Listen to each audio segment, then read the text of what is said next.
Good morning. It is Tuesday, August 13th, and today is the memorial of Saints Pontian and Hippolytus. This is Michigan Mornings from Ave Maria Radio and the Ave Maria Radio app.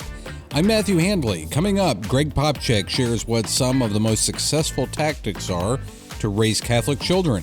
But first, your local weather and this news. Judge Amanda Sturkenberg will rule on August 22nd if retired Michigan State Police Detective Sergeant Brian Keeley will face trial for the death of a wanted man.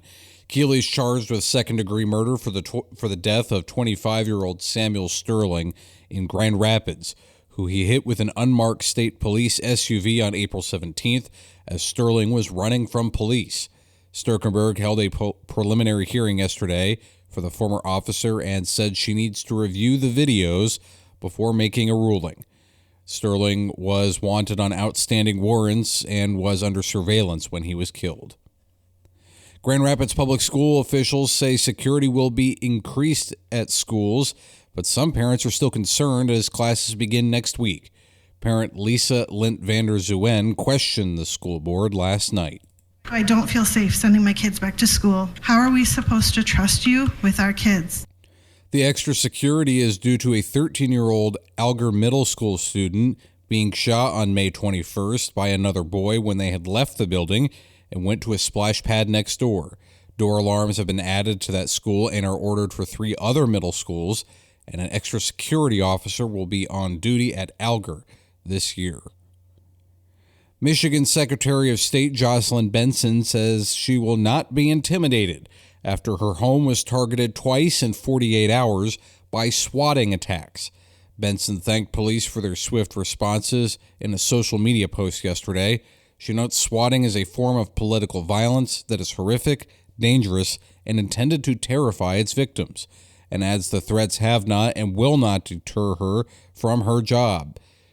Benson was the third Michigan politician targeted by swatting since the August primary, with Congresswoman Alyssa Slotkin and former Congressman Mike Rogers being victims as they are both running for the U.S. Senate. And the owner of the Star Line ferry service to Mackinac Island wants to halt all services next week to make repairs. Mackinac Island Ferry Company purchased the Star Line in June after buying Shepler's Mackinac Island Ferry and shut down Star Line service in St. Ignace last week.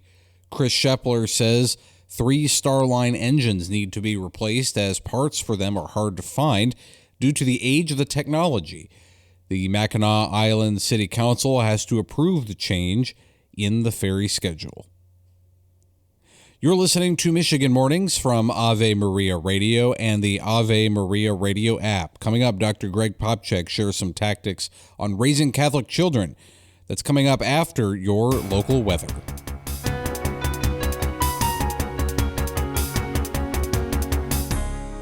Now this. A culture of life is like a bright city on a hill. Just as people in 1890 might have had difficulty imagining today's cities, so it may be today in imagining a culture of life. But it starts with more than imagination. It starts with the moral commitment to offer the highest regard to the gift of God hidden within each human life. Let's become the culture of life. We may see some patchy fog this morning during our commute in the Motor City. That should clear out by 8 a.m. Otherwise, we'll have mostly sunny skies today and a high near 82. Tonight will be partly cloudy with lows around 64. Tomorrow we'll have sunny skies with a high near 84. Thursday will be partly sunny with temperatures in the lower 80s. And Friday, the rain returns. Our highs will be around 80.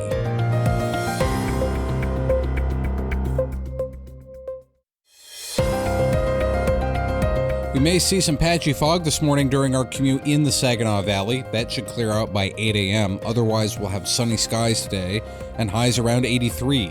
Tonight will be mostly clear with lows around 60. Tomorrow we'll have sunny skies with highs around 85. Thursday will be mostly cloudy with temperatures around 80. And Friday, the rain returns with highs around 80.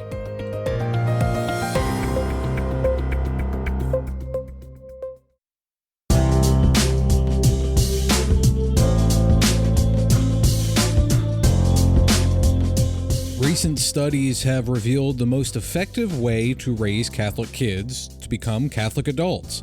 Dr. Greg Popcak explains what these parents were doing right. They weren't doing anything that was all that remarkable, and that I think was the good news about it. Because we have a tendency to think that the parents who successfully raise all their kids to a faithful adulthood must be magical somehow. Right. But the reality is, as I was sharing with you last week, these families really live their faith at home, not just in their prayer life, but in the way they related to each other, doing simple things like prioritizing family time and being careful not to let extracurricular activities crowd out family meals, family nights, family rituals, game nights, those kinds of things. There was generous affection. In fact, many of the subjects that were participants that were interviewed described their families as huggy. That word kept coming up over and over again as generously affectionate.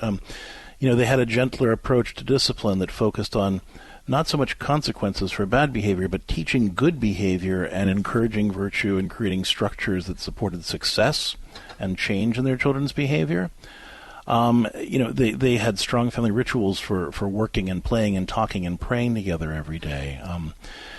They focused on teaching good manners both in and outside the home, and other similar things like this. We have about 12 different habits that make up what we call the liturgy of domestic church life. And it wasn't just that they did these things; it was that they were able to connect the dots so that their children saw that they were living differently. They were doing these things because this is how they were living out the gospel at home. Right. So as they were being affectionate, they were doing things like making the sign of the cross in the back of their kids' heads. When they scheduled family time, they made a point of making sure to pray maybe before the game, or certainly at meal times. They looked for little ways to give God the credit for the closeness that they were enjoying. Catch Dr. Greg Popcak and his wife Lisa on More to Life weekdays at 10 a.m. on Ave Maria Radio.